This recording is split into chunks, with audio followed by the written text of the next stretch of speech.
try and read people deeply and figure out what the hell they're thinking. Yeah. At the same time, we don't like to fuck around and waste time. So, people sort of think we're rude, and I'm talking about colorblind people here. Yeah, but I mean, man, my spouse is probably the most difficult woman on the planet. Um, and yeah, I'm pretty sure there's no other man alive that could handle her. I'm a patient, understanding son of a bitch. 10 years I've got through so far. I'm Howdy, this is Jim Rutt, and this is The Jim Rutt Show.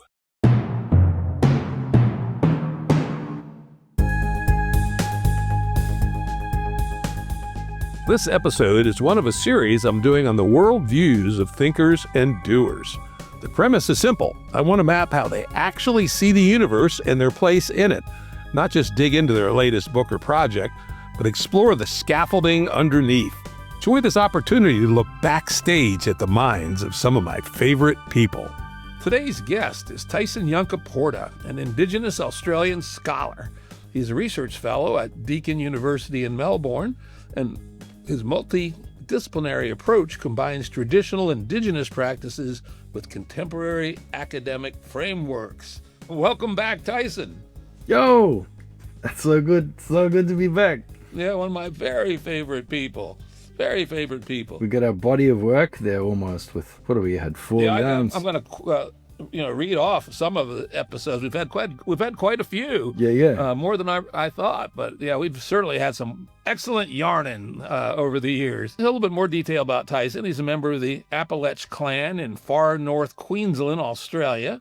And he's a leading voice at the intersection of traditional knowledge and modern complexity thinking. He's best known for his book, Sand Talk, How Indigenous Thinking Can Save the World. Let me give a Jim Rutt editorial here. If you haven't read Sand Talk, go out and get it. This is one of the top 10 best books I have ever read.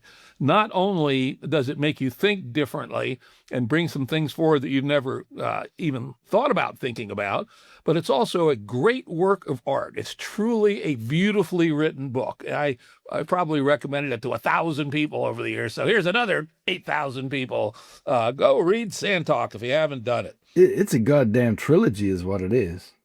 We got, yeah, there's 3 of them. Yeah, I'm going to mention the other 2 here. Then the but it's like, I don't know, it's like Lord of the Rings, that like the 2 towers is like, yeah, all right. And then Return of the King is like, yeah, that's the one. That's the good battles in there. Yeah, his second book is Right Story, Wrong Story, also quite excellent. And he's got a new one out called Snake Talk. And as I checked this morning, it's still not available in North America. It is all available, I presume, in Australia. It is, and New Zealand and the UK and, I don't know, Sweden for some reason. Man, I don't know. Like, I don't know, you can search around 10 minutes on the web, like mess around eBay or something, you find. Somebody reselling a copy or something. You find places. There's some place in the States that, gets a bunch of books they think will sell well over there, and gets them going early. Yeah, it's not even listed on Amazon, which is weird. It was listed on Amazon, but I don't know what all these games the publishers play. But when it comes out, I haven't read it yet, but I'm sure it'll be good. So for sure, start with Sand Talk. That if that doesn't hook you on Tyson, then you're a sorry son of a bitch, right? And as Tyson alluded to, he's been a regular guest on the podcast. In EP 282, we did Indigenous Law, Lore, and Learning. In Currents 032 on Spirits, Game B, and Protopias. In EP 65, Indigenous Complexity. In EP 66, on Indigenous Knowledge. And one of my favorites, Currents 10, so that was way back, on humans as custodial species. Even though I have it in my outline later, this is one of my absolutely favorite Yunkaporta-isms. Why don't you tell people what that means for humans to be a custodial species? Well, like the custodians who, care for Yeah, care for the place. I guess it's in both ways. It's in that sacred role, but then also like, custodial staff, the janitors, which my generation, you'll be right. You'll be right. My generation and all my kids, we're gonna be the janitors of the apocalypse. It's gonna be sweeping up. Yeah. But also, even when we're going forward, I think it's an interesting vision that humans are embedded in nature, at least when we're living correctly. But we can also help nature do its thing, right? We can fight forest fires. We can make sure the balance of species in the food web are correct, etc. Yeah, but we that's our ecological niche. It's very unique. And nobody's ever been that before. Exactly. We're able to be the carers for everything, and that's yeah, that's a bit of a sacred task. Got to get back to it. Yeah, indeed. Well, let's get on with the core part of the show. This is another in my series of Worldview podcasts, where instead of focusing mostly on the works and such of our thinkers and doers, we get behind the scenes. What is it that important thinkers and doers? What is their model of reality? How do they interact with themselves and this universe they found themselves in, etc.? So I'm going to start off with my customary first question. You'll see how this relates to what we were talking about pregame. This morning you woke up, and let's assume it was from a deep sleep. You were gone. And then you start to wake up, and you're there again. Who is this Tyson Yunkaporta that woke up, and where were you when you were gone? I don't go in my sleep. I got too many problems with my body, so I'm always aware of it. Most of my dreams are about trying to find somewhere to take a piss, and then thinking I've taken a piss, but then going, oh no, I still need to take a piss. That's most of my dreams. So I'm never gone. But as I was telling you, I did go for a surgery recently, and under the anesthetic. I was really looking forward to it. I was just like, I just need a freaking holiday. And so I went on holiday for like 10,000 years. Don't remember one bit of it, but I know it was like just an amazing, deep, dark oblivion, just filled with endless potentialities. I went there, and that's timeless there. And so when I came back, it was like my mind got the break it needed, so very much more peaceful, like waking up, hey, who's this Tyson? I remember that one went away to sleep 10,000 years ago, but yeah, that's not me anymore. So it was quite profoundly changed. Yeah, I think I learnt a lot and, come to grips with things in there somehow. I think the best lessons are the ones you don't remember, but somehow leave you changed. Yeah, I recently had some fairly serious surgery, and I was out for, I think they said 8 hours, something like that. And when I woke up, I had a couple of specific dream elements right at the end, but otherwise I don't remember a damn thing, And what changed during that period? How far back in time did I go? Really hard to say. Well, yeah, like I said, the best learning is the things you don't remember exactly. Like, I can't remember the point where you shifted my mind towards rationality and reason, but you profoundly changed my life. You put me on this path where like every part of my cosmology, I had to re-examine it and find like an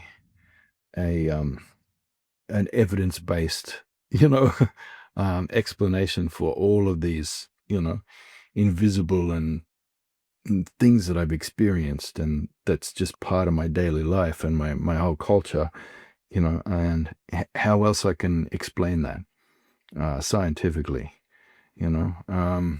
Or sometimes you can't explain. Which it didn't weaken my spiritual experience of life. It strengthened it.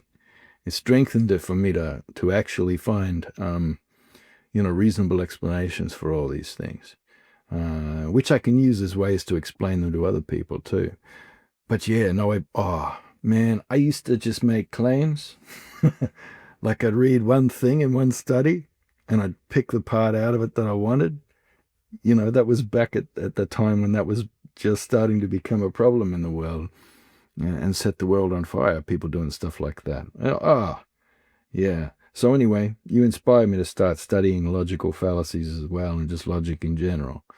And I've been weeding those fallacies out of the garden of my mind, yeah, for the last few years because of you. Yeah, thanks. And as you said, you haven't lost the other parts, the parts that are beyond at least our current scientific understanding, but we can make sure that what we say doesn't violate our current scientific understanding, but our current scientific understanding does not explain everything by a long shot. Absolutely not. But that's what science is. It's like, Yeah, keep those two lenses, and this is what we talk yeah, about. it's constantly, yeah, seeking to find, those things. That's what makes you such an interesting thinker, is that you're a two lens thinker. You do have a substantial knowledge of body of indigenous knowledge, and you also have now developed quite a body of modern scientific / complexity thinking, and it's very interesting how you use both lenses more or less simultaneously. Very, very interesting. How does Well, that it's strike you? respect for the method. Like we're pretty much, most of my life, everything that I'd ever written or spoken, was all taking cheap shots at science all the time, for being reductionist and not seeing the whole world the way we see it, and you know, yeah, just yeah, being somehow shadowy figures motivated by obscuring truth and things like that, and yeah, but when I actually started looking into what the method is and then how all the institutions work, there's no central authority to it, and it's just basically peers constantly checking and testing each other's work, and yeah, and connected, locally and at a distance, and growing the knowledge together, in all these amazing ways. I just went, oh, that's pretty much the same process of collective inquiry that we use. I can recognize that there, So I started to see more similarities and differences when I just tweak the lens a little bit. Yeah, that is very interesting. The other thing that's interesting, as we talked about before, that your initiation into the Apalech clan, you were not a person sort of raised in the metaphysics and such. You had some exposure, I think, to it through your extended family, but it was in later years that you became. I think you said you were initiated as if you were a 7-year-old, something like that. Maybe you could talk a little bit about what's it like to come onto this big body of knowledge and this big worldview later in life. Yeah, well, I don't know. See, when I was 20 something, I was still, I don't know, I was still a kid in my head. Um, yeah, and I had bipolar, which I didn't get diagnosed until later, but yeah, like I had bipolar like ever since I was a kid. It was a child onset thing, So yeah, my whole interaction with the world was weird anyway, and there's of course there's all that, I don't know, the violence of that time growing up in because remote, kind of, where it was still frontier kind of things going on, way out in these remote mining projects and things like that, and growing up in mining camps, real rough, and all that sort of thing, and still learning. I was still lucky enough to learn, yeah, all the knowledge of the land that I would need to have to understand the land, which was, I was lucky to come across that.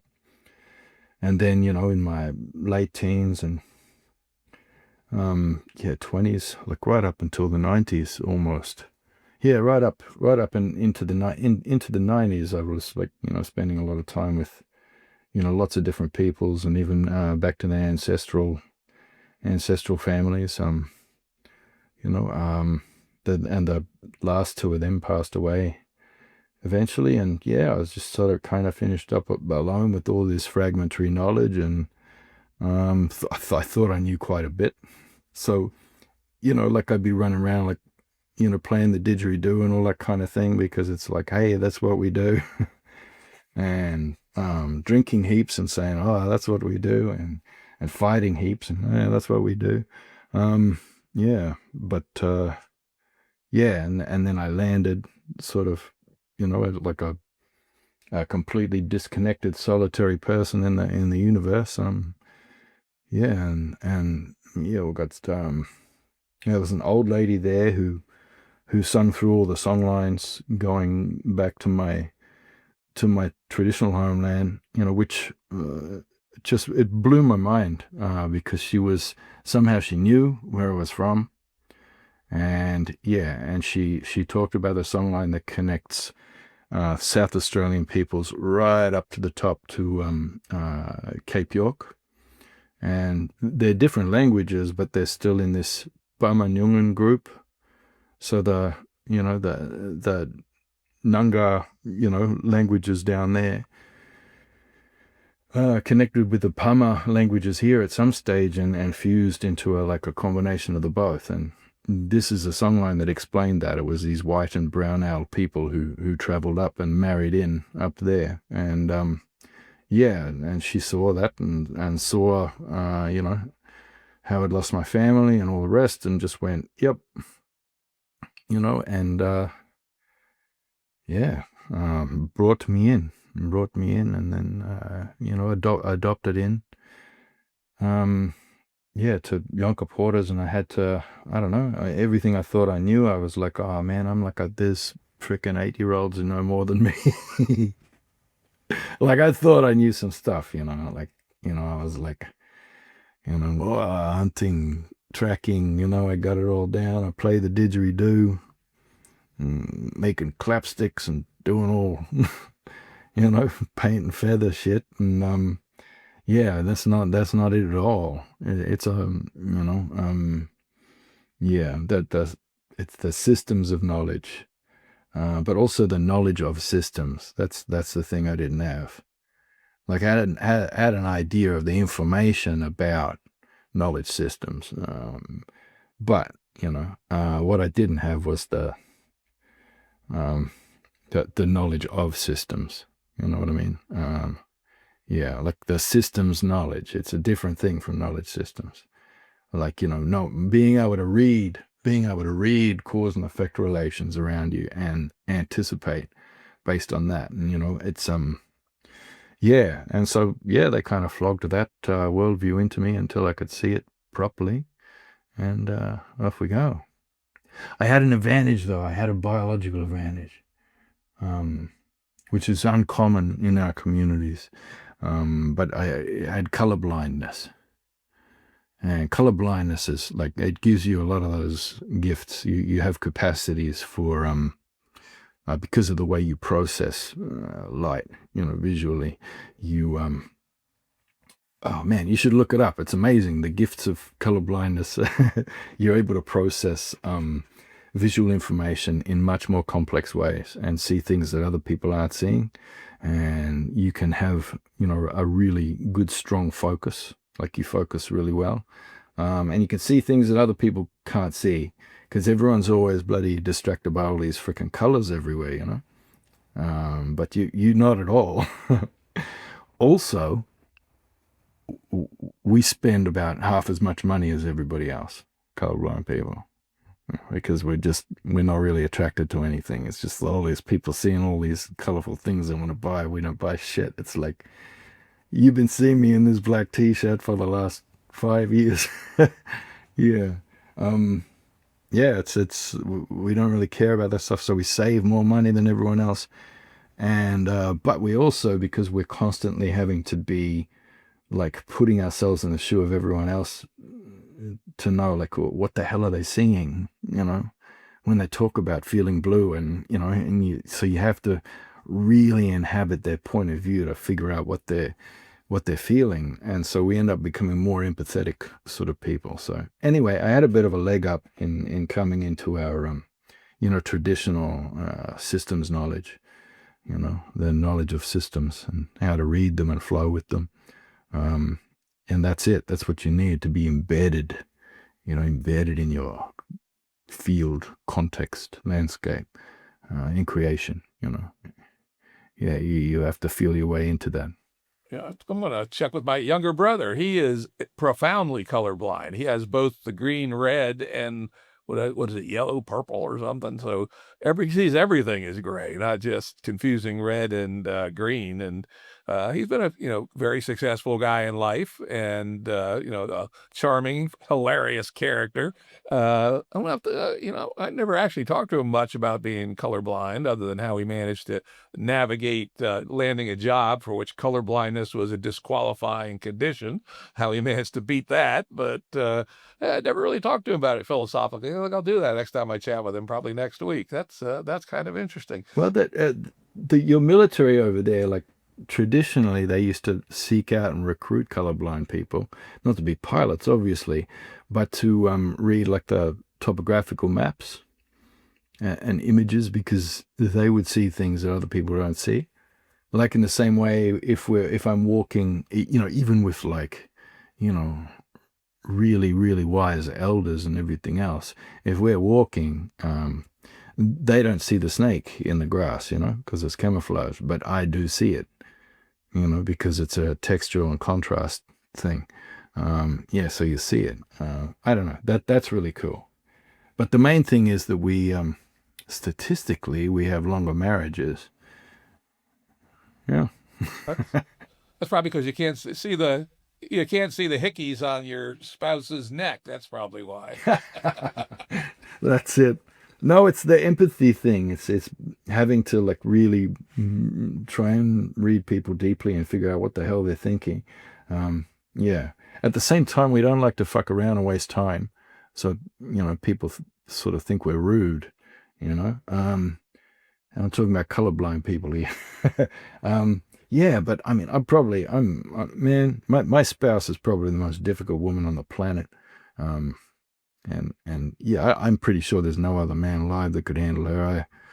I'm a patient, understanding son of a bitch. 10 years I've got through so far. I'm hey. I don't know whether to say good for you or good for her that she can put up with you for 10 years. Yeah, good for her. You find that colorblind man and he'll stick. It's interesting. That's interesting. Well, back to your Apalech clan studies.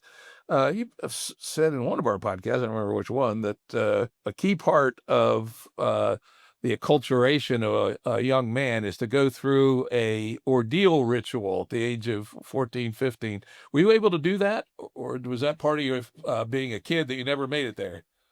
So we have like all the sort of different tribes all around, and this is part of the interdependence thing to make sure we can never invade each other, So all the different Wiccan Gugu tribes around, they carry different parts of the ceremony, So with my Brolga family totem, that's a story that takes place across different lands, different territories, some of which we speak for, but there's some that other people speak for, and all these big ritual complexes, really. And so, your young men will get initiated, there on Wickamunkan, country. But then there's next day, another stage of initiation will be over a different country. And then, other stages, different ceremonies will be hosted by different peoples, Yeah, so it's the Wickamunkan language group. That's the one that does the first stage of initiation. Yeah, but that hasn't happened for about 40 years. No, 35 years. Yeah, because the initiation site was obliterated to make room for a swimming pool. Yeah. And so when that went, like, it just went. And yeah, and I missed out on that just by a few short years. So I never got to go through the initial stages in the right place, in the right ceremony. But, I had elder siblings been able to take me through a kind of a lesser version of it. with coming into that knowledge, and doing different things that involve. I won't I won't say it, but passing through stuff, and there's all right. So there's energies. There's energies that a man has, and when you go through that knowledge and induct it, not that first stage of initiation as a kid, but I mean as you get older, there's energies you have in your belly, and we're like a patrilineal, patriarchal people, but you can't really, have that status, that authority, if you don't have a womb. So in our way, men have like a spirit womb, and we can actually, we have like spirit children, and this again we kind of belly thing that goes on. So we have spirit children that follow us around, and we got to control them and control our belly power all the time. Otherwise, it can make other people sick around us, and some people might even die. So I've had to, and that's been the hardest thing, is learning how to control that. And so there's an instrument for that, like a wumra, tul, you carry around, and it's got these red giddy beads set in that native black beeswax there. And this with this instrument, it's you carry it around. It's a spear thrower, but it's more than that. It's ceremonial, but you carry it when you walk anyway, because that's part of that mechanism for controlling your nganwi, belly spirit, and keeping your spirit children in line and all that sort of thing. So I won't.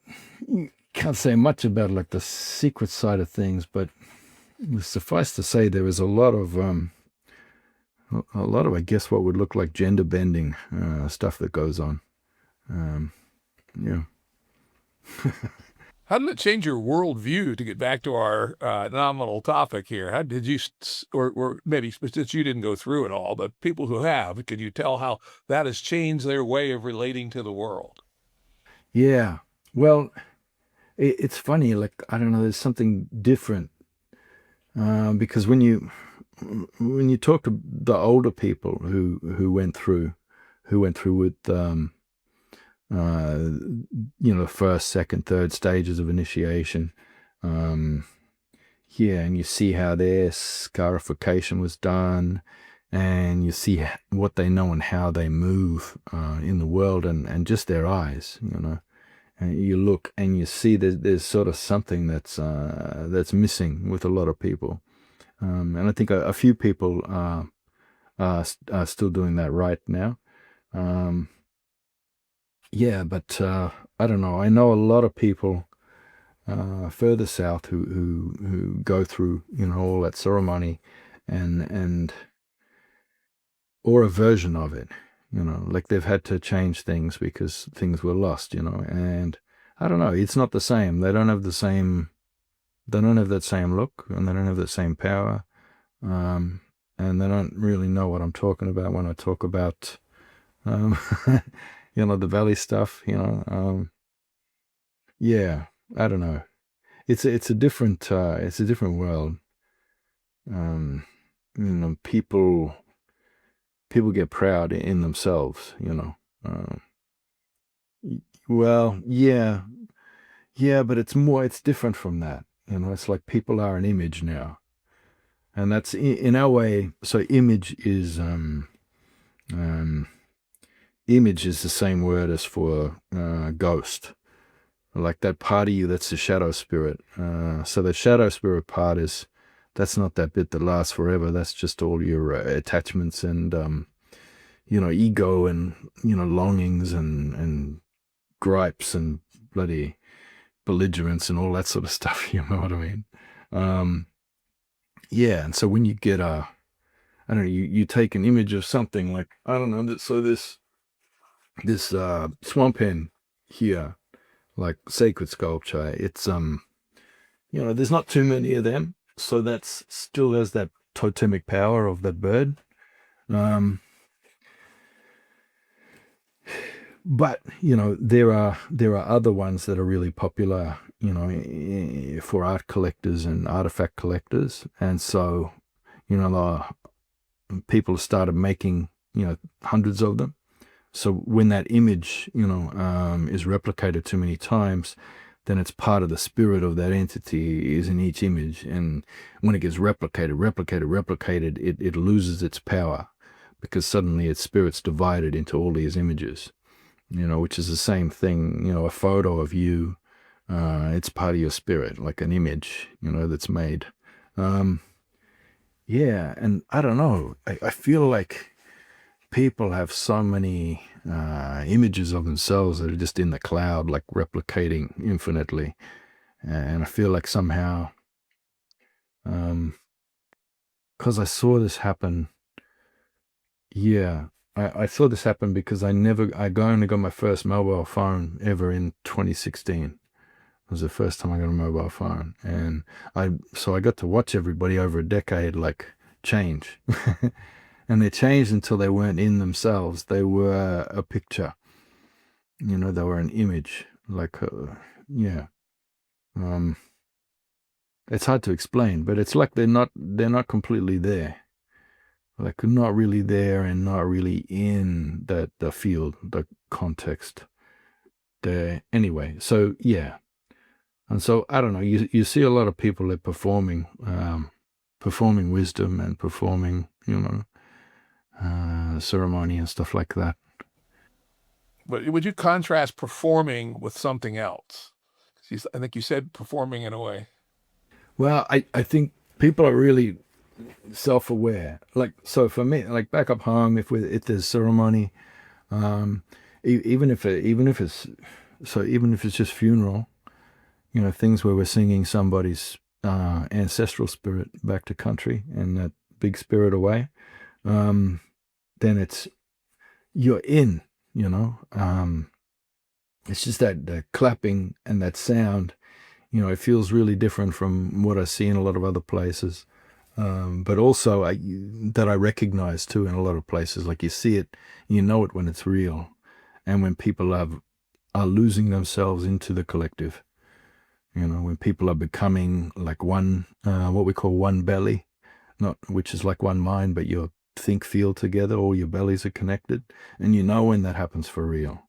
And you see a lot of people in other places that they're doing these ceremonies, but they're really performing dances as individuals, and yeah, and you see people with scars, and and you go for little bits and pieces of ceremony with them, and there's not much in it, it's not the same. It's like it's diluted because it's become an image of what it was.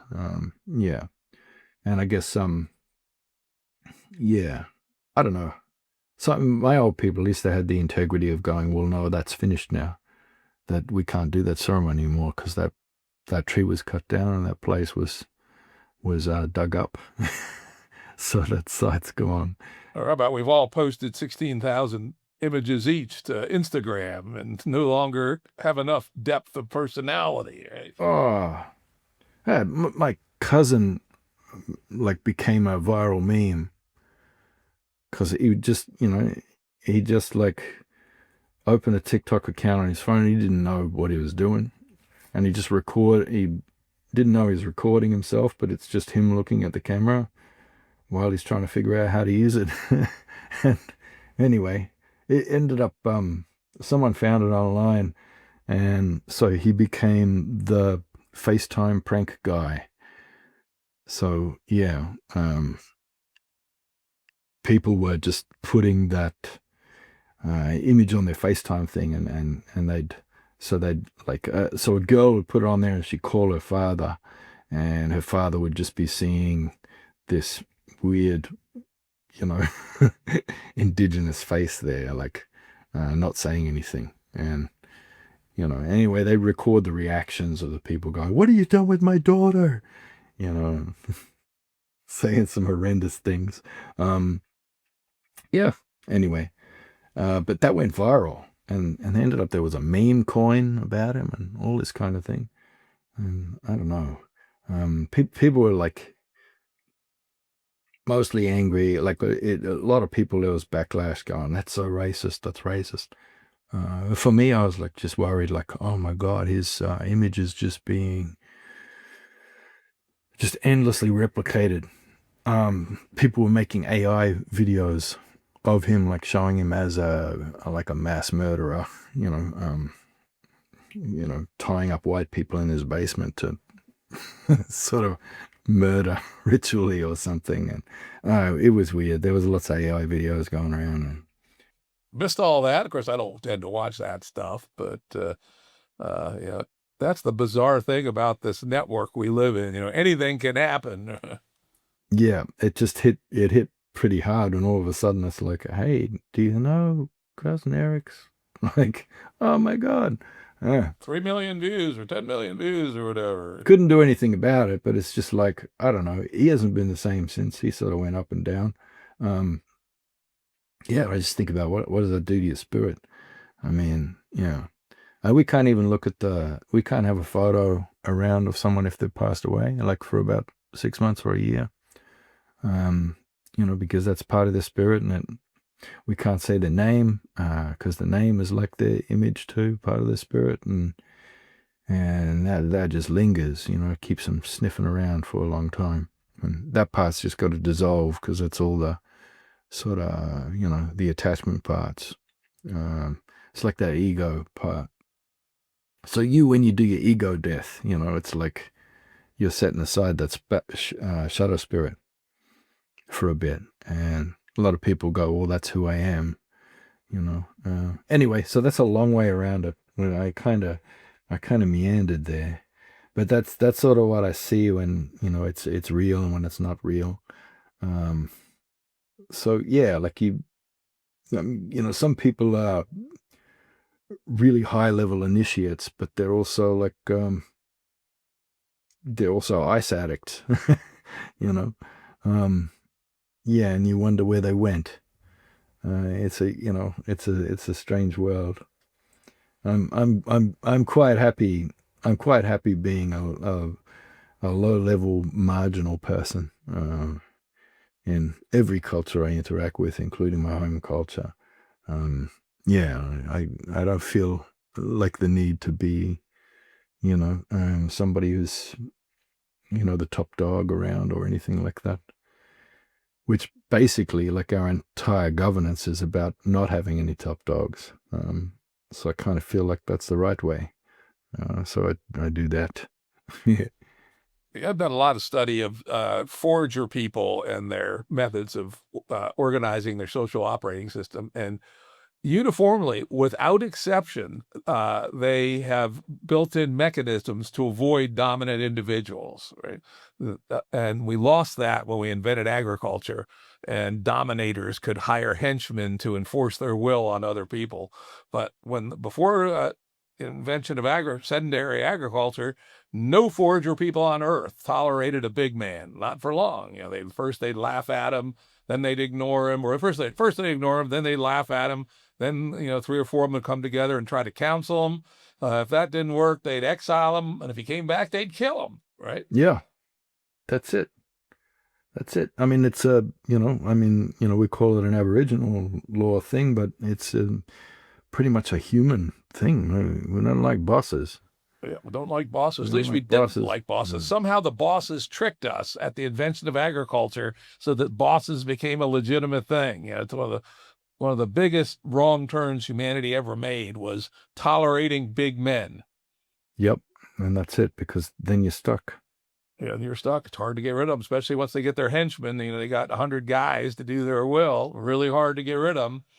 Interesting. I mean, well, our law is pretty simple. It's you have the right of refusal, and you have the right of affiliation, like deciding who you'll be affiliated with, changing affiliation if you wish, and then the right of movement, and that's important. Where you have to travel and you have to Like traditionally, most people spoke about 12 languages because you're supposed to move around and meet people.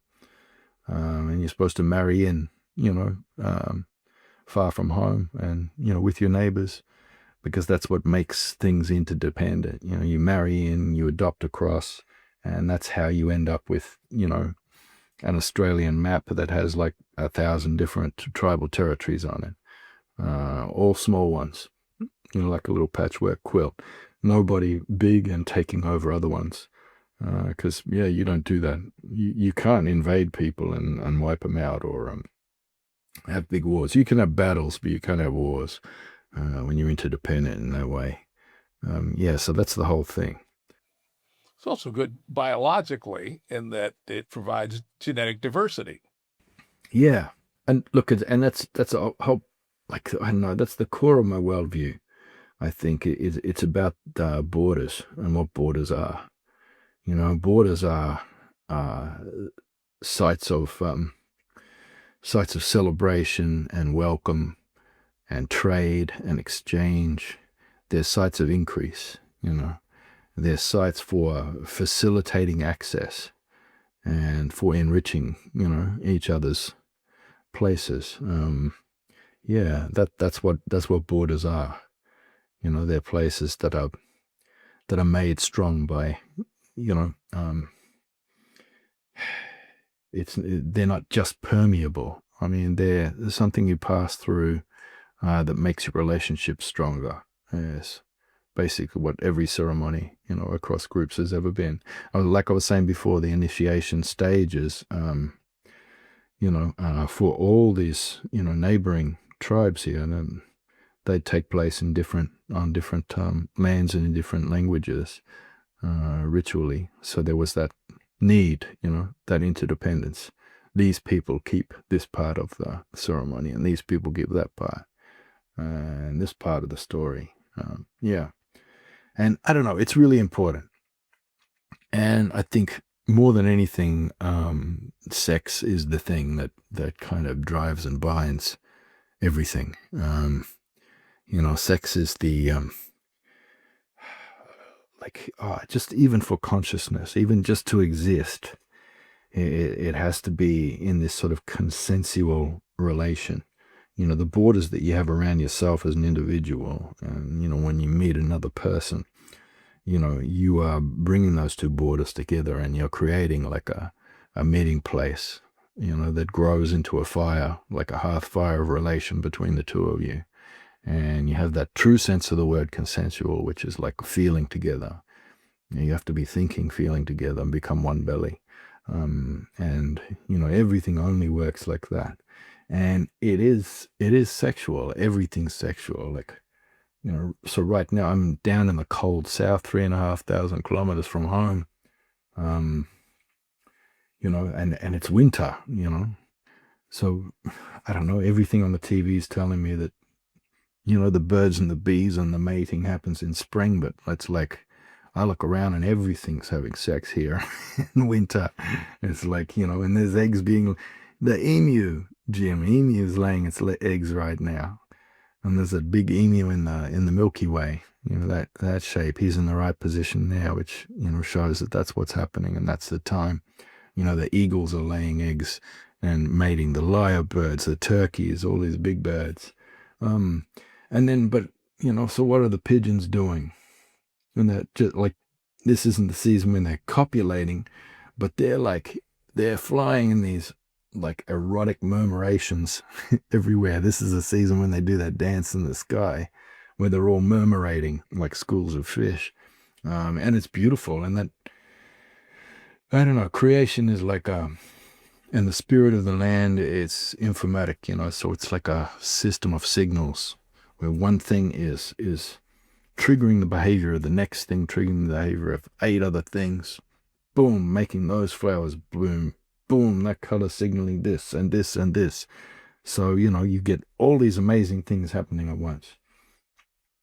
It's just, and there is so much happening now. Like all the brokers and the magpie geese they left, weeks ago and flew north, and they're mating now way back up home, 3,000, because they migrate So they're back mating and laying eggs now, I'm back up home and I know everything that's happening there, but I'm here at the same time. And I don't know, a couple of weeks ago, there was like that unseasonably warm day. It was humid, at the start in this early winter time. So of course that's the perfect time for that ceremony of the ants mating. So they all grew wings and burst up out of the ground and they're flying around and they're in their patterns. And then all the amphibians and stuff before they go to hibernate, it's their last song. So, they're singing that song. And the magpies who won't, really start laying their eggs and mating until spring, for some reason, this is the time when they sing all these amazing love songs. So we got the magpie love songs going all day, So everything is involved in the ceremony of the mating of everything else. So when something's mating, like the quolls right now are mating, and soon the echidnas will be, and they'll be doing their little sexy processions that they do all in a line. All these things are signaled and like celebrated by all of these other species who are like, I don't know, you'd think that it's wasting energy. Like, what the hell's in it for the pigeons, in terms of their metabolism and, calorie, intake and calories burnt, to be doing these massive dances for hours and hours in the skies, like, to signal, all the mating and lust of everything else. So anyway, long story short, I believe like, sex is way more than the moment of, penetration and stuff that we've reduced it to. It's, way more than what's happening just with, one thing, that it's just going on all around you all the time. I mean, if you walk through your life just having that feeling of like just everything around you is just getting it on all the time, and you walk in that way, you flow with that, and every movement you make is like, contributing to the lustful ceremonies and pairings that are going on all around you all the time, and you sort of feel that as distributed sexuality. I think that's what that's what I don't know, that's what brings me into awareness. I mean, I've started being honest about that lately, because you usually don't talk about sex when you talk to people about how you move in the world and how you see creation. But it's like, well, it's kind of what everything's about. Whether you're doing it or not, you're contributing to the dance the whole time, and that should be a joyful process. We're caught up in the middle of it here in Virginia, where it's middle spring, and the birds are just insane. We have 3 different species of swallows that are running around, chasing each other, fighting over nesting spots. We've got many other meadow larks, and I can't remember all the birds we have. My wife's the expert on all that sort of stuff. But starting about 5 a.m., the sounds just increase till right after sunrise. It's like, and I'm pretty sure you're right. They're all talking about sex or fighting, fucking or fighting, one or the other, right? But what we never talk, where sex never comes in, and this is the biggest weakness of complexitarians and a lot of thinkers is in thought experiments. We don't often consider the sexual when the sexual is pretty much at the center of everything. Like, I remember thinking this the first time I ever heard about Plato's cave. I'm like, well, I can't answer the question. I can't give you an answer about that unless I know what they're doing for sex there. Are they all just looking at shadows of bosoms on the cave wall and helping themselves, or are they having sex together or something like that? Because that would be because they say, well, how would you explain to them about the outside world to, convince them to go out and take a look? And I'd be like, well, I'd go, yeah, that's sexy you do there. That's your, it's like that everywhere, except everything is celebrating that. It's a big lush, bloody exuberant dance out there. You like that feeling? You're gonna fucking love colors. You're gonna love these birds. Like, yeah, because you'll be in that feeling all the time. But if they're just masturbating to shadows on the wall, then that's a whole other thing. Sounds like a bunch of philosophers, right?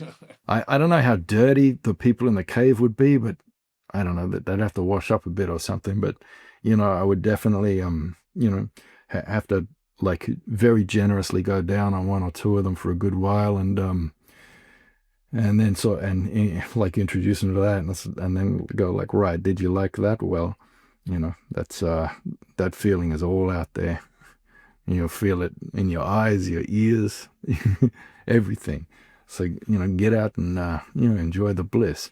That's good advice for us all, actually, wherever we are. I bet nobody's come up with that solution to Plato's cave. I like that. You're right. I'm not aware of anybody. Yeah, go. You better mouth to south on the Plato's cave victims there, and you get them all sorted out. Yeah, you should write a little essay on that. I think people would like it. Yep. The daisy chain in Plato's cave. Right? I love it. Yep. There we go. It's just like simple. Just use your head. So we'll get her done. I got two things I want to do before we wrap up here in a few minutes. First, things that have come up several times in your works and in our conversations are two ideas which do seem common amongst many of the peoples, the indigenous peoples of Australia. It's dream time and song lines. Give us a relatively brief description of those two things and why they're culturally important. Yeah. Well, both of them are mistranslations that sort of take you away from what they really are. But look, basically, Jim, creation hasn't always been a thing, but every potentiality and patterning of everything that ever was or will be in creation exists, like in a kind of, I don't know, some kind of archive of blueprints. It's not like that at all. It is just dark.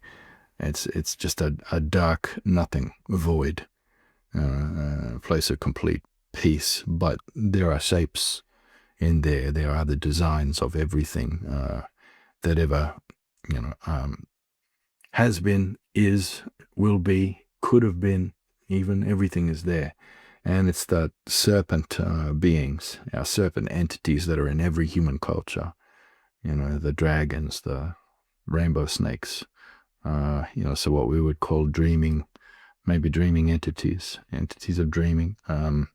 The creation entities that make all the songlines, the stories in the landscape that shape the land, they're the ones that they go across from that endless deep dark, that we come out of too. They're going across all the time, and it's different entities, but it's the serpent that bridges across those two worlds and moves through. And so, in most of the songlines and the stories of the serpent, it's his whole existence there, and you can follow it. There's maps in the land that are stories, but they can also be sung. That's why people call them songlines.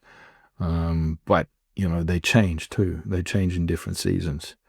So there's a particular time of year when that serpent will be moving through those waterways, will be moving through the skyways, and so you're singing different parts, different ceremony for each season.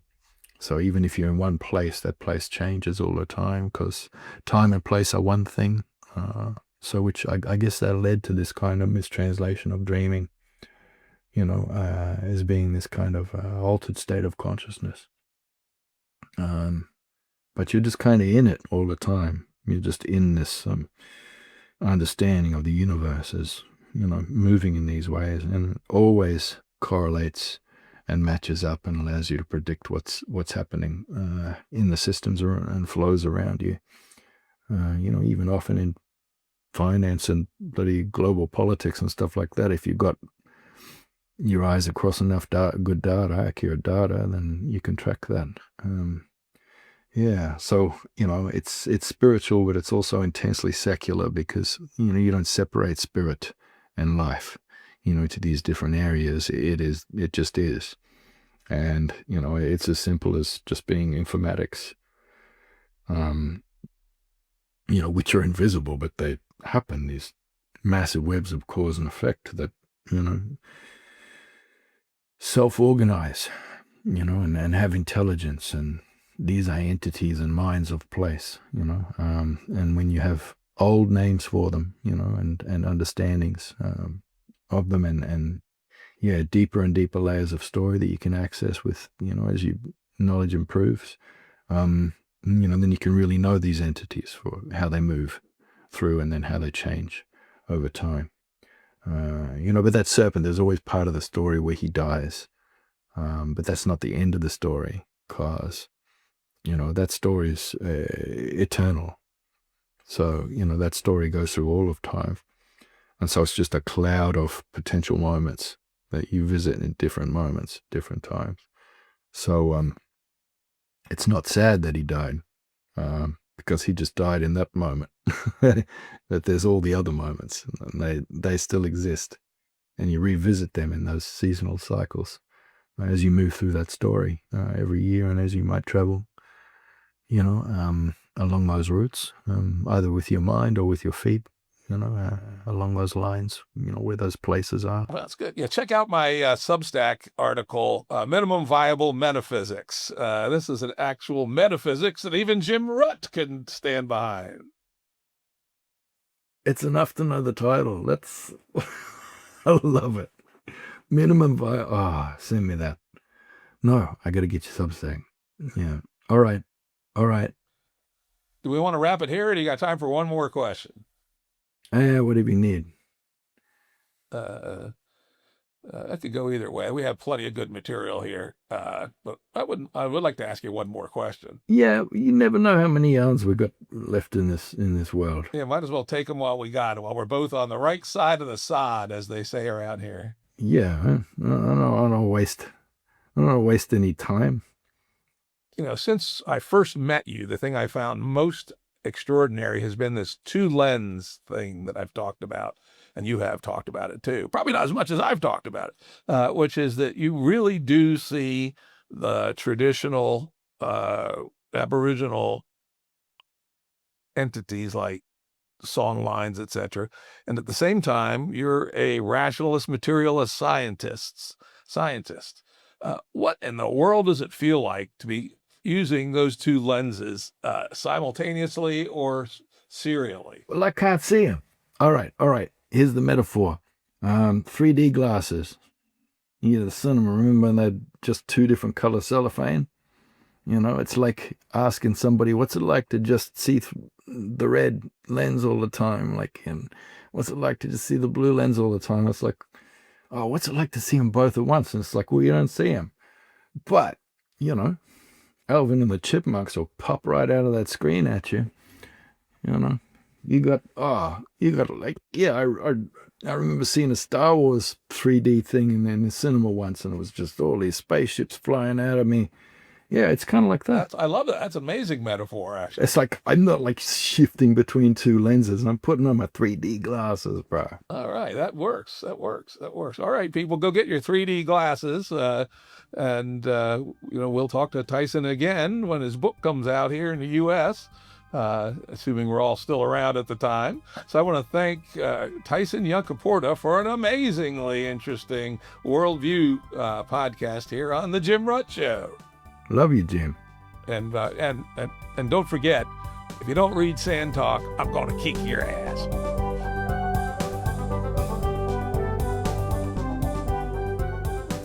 The Jim Rutt Show is produced by Andrew Blevins. Audio and video edited by Stephen Lowe. Music by Tom Muller at modernspacemusic.com.